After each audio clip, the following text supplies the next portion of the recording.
एक बड़ी घटना मैं बात करना चाहूँगा।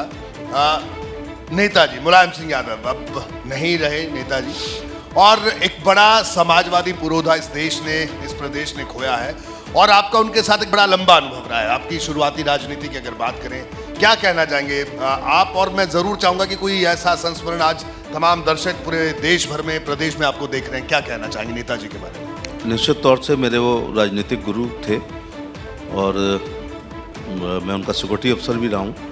और मैं एमएससी करके पुलिस में गया था, फिर मैंने लॉ और पीएचडी की। तो उच्च शिक्षा सेवा आयोग इलाहाबाद से जब मेरा चयन कॉलेज आगरा के लिए हुआ तो राजनीति शुरू की। और मुलायम सिंह यादव यूथ ब्रिगेड का प्रदेश अध्यक्ष से उन्होंने शुरुआत की।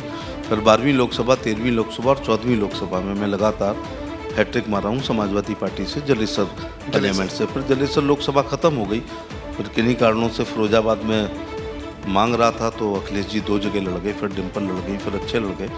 तो राजनीति तो करनी थी, तो फिर विकल्प तलाशने पड़ते हैं। जैसे आपके चैनल के बॉस अगर आपको बहुत दुखी करेंगे, परेशान करेंगे, तो निश्चित तौर से आप अपने इस ज्ञान का और टैलेंट का कहीं ना कहीं उपयोग करेंगे। अब दूसरा काम तो आपसे होगा नहीं जी, जर्नलिज्म में ही आप रहेंगे। ऐसे मैं भी अब राजनीति के अलावा मैं भी भेड़ नहीं चला सकता हूँ, जो पैतृक व्यवसाय है। तो राजनीति करनी थी, लेकिन ये केवल समाजवादी पार्टी का नुकसान नहीं है, ये देश की राष्ट्रीय क्षति है। मुलायम सिंह यादव धरना, रैली, प्रदर्शन, आंदोलन की उपज है जी। फर्स्ट जनरेशन के वो हैं, यद्यपि उनके परिवार में अब तीसरी जनरेशन में भी एमपी बन चुके हैं तेज प्रताप सिंह जी, लेकिन उनको विरासत में कुछ नहीं मिला था, प्रधानी भी नहीं मिली थी। बल्कि मैं कह सकता हूँ कि लोहिया की साथ जिन लोगों ने काम किया है, उस पायदान पर खड़े हुए 3-4 अंतिम लोगों में से वो एक। जैसे आखिरी बार आपकी मुलायम सिंह जी से मुलाकात हुई, कब वो मुलाकात हुई? हाँ, अंतिम 3 मुलाकातें तो ये हैं कि उनकी पत्नी की मृत्यु हुई जी, साधना जी की, तो मैं लखनऊ गया था। और यदि वो मुलाकात को अलाउ कर दें तो मुझे लगता है लाखों समाजवादी लोग इस दुख में उनसे मिलते हैं। वो किसी से मिल नहीं रहे थे जी, मुझसे मिले। वो लोग कहते हैं कि आप मिलने गए, बड़ी महत्वपूर्ण बात नहीं, उन्होंने मिलने की अनुमति दी, ये बहुत बड़ी महत्वपूर्ण बात है, क्योंकि वो वृद्ध थे और बीमार थे उस समय। दूसरा, करहल के ऐतिहासिक चुनाव के बाद जब मैं दिल्ली गया तो लोकसभा चल रही थी, गेट नंबर 12 पर वो कार से जा रहे थे, मैं सीढ़ियाँ उतर रहा था, तो मुझे पहचान के गाड़ी रोकी और शीशा खोला, तो मैंने भी आशीर्वाद लिया। तो कहा बहुत अच्छा चुनाव लड़े। ऐसे करहल के चुनाव के बाद, करहल के आफ्टर करहल, मुझे ऐसा लगता है कि ऐसे में व्यक्तिगत कटाक्ष होते हैं, क्योंकि उनके तमाम एहसानात मेरे पास हैं, तो कुछ व्यक्तिगत कटाक्ष कर सकते थे, लेकिन उन्होंने तारीफ़ की। ये एक बड़े हृदय और विशाल हृदय का प्रतीक है। मुझे ऐसा लगा कि जैसे अभिमन्यु को घेर के जिन लोगों ने मारा था, लेकिन उसके मरने पर जो है शोक व्यक्त किया था, इसी प्रकार से कर्ण को मारा, लेकिन पांडव खेमे में भी दुख था। तो कई बार लगता है कि कातिल बहुत जलील हुआ, मेरा सर काट कर, हमने दिलों को जीत लिया जंग हार कर। क्या बात है, क्या बात है भैया। तो ये एक मुलाकात थी। और अब जब उनकी बीमारी की सूचना मिली तो मैं मेदांता गया था। संभवतः विपक्ष में से मैं पहला आदमी था जो मेदांता मिलने गया। और हम लोगों ने, मैं, अखिलेश जी, डिम्पल जी, रामगोपाल जी, शिवपाल जी, उनकी पत्नी धर्मेंद्र जी, 1.5 घंटे बातें की आपस में जी, और उसमें कोई राजनीतिक कटाक्ष नहीं हुआ। वो तमाम बातें जो हम सबके साझा अनुभव थे, वो हम लोगों ने शेयर किए।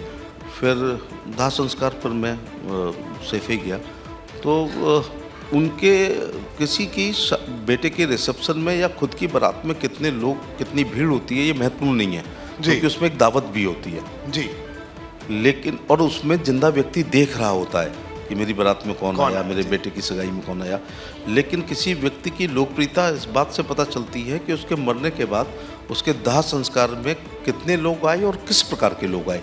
तो उसमें आप देख रहे होंगे कि सभी राजनीतिक दल के मुख्यमंत्री जी एक दिन पहले पहुंचे, प्रधानमंत्री जी ने ट्वीट किया, गृह मंत्री जी दिल्ली में मिले, इसके बाद आप देख रहे हैं राजनाथ सिंह जी आए, बहुत सारे नाम हैं, मुख्यमंत्री छत्तीसगढ़ के आए और बहुत सारे लोग। लेकिन उसमें रिक्शा चलाने वाले से लेके आम किसान से लेके अनिल अंबानी तक थे, सब लोग। ये इस बात का था कि मरने वाले व्यक्ति का क्या स्वभाव होता है, बघेल साहब, इस पर बहुत डिपेंड करता। तो लोकसभा में भी मैं आपके चैनल के माध्यम से लोगों से ये भी कहना चाहूँगा कि राजनीति में इतना शिष्टाचार जरूर रहना चाहिए।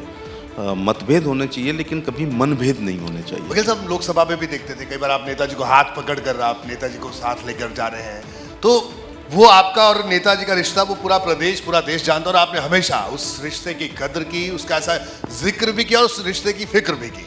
लेकिन एक और बड़ी बात, कोई ऐसी बात जो जब नेताजी स्वस्थ थे, जब आपसे बातचीत हुई हो, और वो कौन सी मुलाकात थी, उसके बारे में अगर आप जिक्र करना चाहें, क्योंकि पूरा प्रदेश इस वक्त नेताजी के जाने के बाद वो वैक्यूम महसूस कर रहा है। साधना जी की मृत्यु के बाद जब मैं उनसे मिलने गया तो एक गार्जियन मुझे ज़्यादा लगे। वो जैसे कहा कि तुम्हारा वजन बहुत बढ़ रहा है।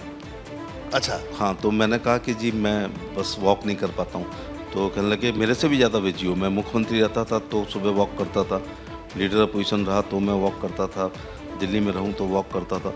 तो फिर मैंने जान बचाई, क्योंकि बहस नहीं करनी चाहिए। मैंने कहा जी कल सुबह से मैं वॉक किया करूँगा। एक मैं आज यहाँ तक हूँ तो उसके पीछे उनका एक वाक्य है बहुत महत्वपूर्ण। हालांकि वो नसीहत उन्होंने और राजनीति बहुत लोगों को उन्होंने बढ़ाया, लेकिन जब मैं पुलिस छोड़ के आ रहा था तो मैंने कहा कि कुछ बताइएगा मैं कैसे राजनीति करूँ। तो उन्होंने कहा इतने साल से मेरे साथ हो, थोड़ी सी नकल कर लोगे, थोड़े से चल लोगे तो कई बार जीत जाओगे। लेकिन एक बात जो मैं भी कहना चाहूँगा, क्योंकि मैं चाहता हूँ कि जो लोग राजनीति में आए हैं और आपको सुन रहे हैं, अब बड़ा चैनल है, मेरी हर पार्टी के आदमी के लिए ये शुभेच्छा होती है कि जब आप राजनीति में आ गए हैं तो किसी न किसी सदन के सदस्य जरूर बनिएगा। लोकसभा, राज्यसभा, विधानसभा, विधान परिषद, नगर पालिका प्रधान, ब्लॉक, भूमि विकास बैंक, कोऑपरेटिव बैंक, ऐसी मैं हमेशा शुभकामनाएं देता हूँ। तो मेरा उन्होंने कहा था कि किसी भी सामाजिक समारोह में ना जाने की चिट्ठी लिखने पर की जगह बहुत जल्दी जाना या बहुत विलम्ब से जाना या बहुत कम समय के लिए जाना, ना जाने से हमेशा अच्छा होता है जी। तो मैंने इसको अपनाया। लेकिन उनका आशय ये नहीं रहा होगा कि सुबह 3 बजे तक जाना।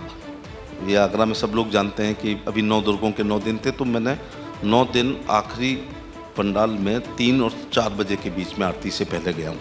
इतना विलम्ब से भी उन्होंने उम्मीद नहीं की थी, और इतने जल्दी भी नहीं कहा था कि अगर मुझे आज जाना है, जैसे मुझे आज गुजरात जाना है तो मैं सुबह 7 बजे कुछ काम करे आया। मान ली किसी की सगाई है तो 7 बजे जाके दे आया, जबकि लड़का भी सो रहा था, लड़की भी सो रही थी, दोनों के घर के लोग सो रहे थे। और कई बार ये होता कि गाड़ी पार्क नहीं हो पाती है, तब तक मैं लिफाफा दे के कुछ सलाद या कुछ चीज़ खाने का उपक्रम करते हुए चलाता हूँ, क्योंकि मैंने एक दिन में 80 शादियों को भी अटेंड किया है जी। तो फिर बच्चों से कहना चाहूँगा कि बड़ा आसान है एमपी बनना।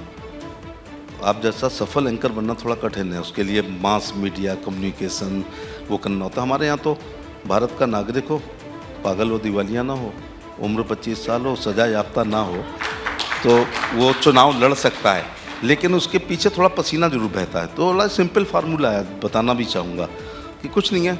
ये प्रधानमंत्री और मुख्यमंत्री के काम है कि बड़े प्रोजेक्ट कर रहे हैं। हम लोग सिंपल एमपी हैं।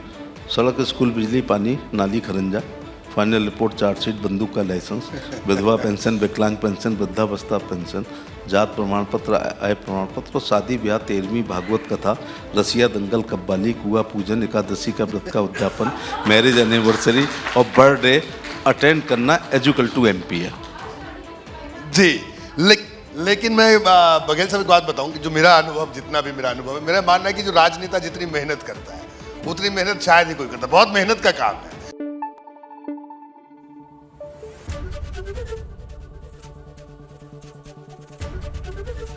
एबीपी गंगा, खबर आपकी, जुबान आपकी।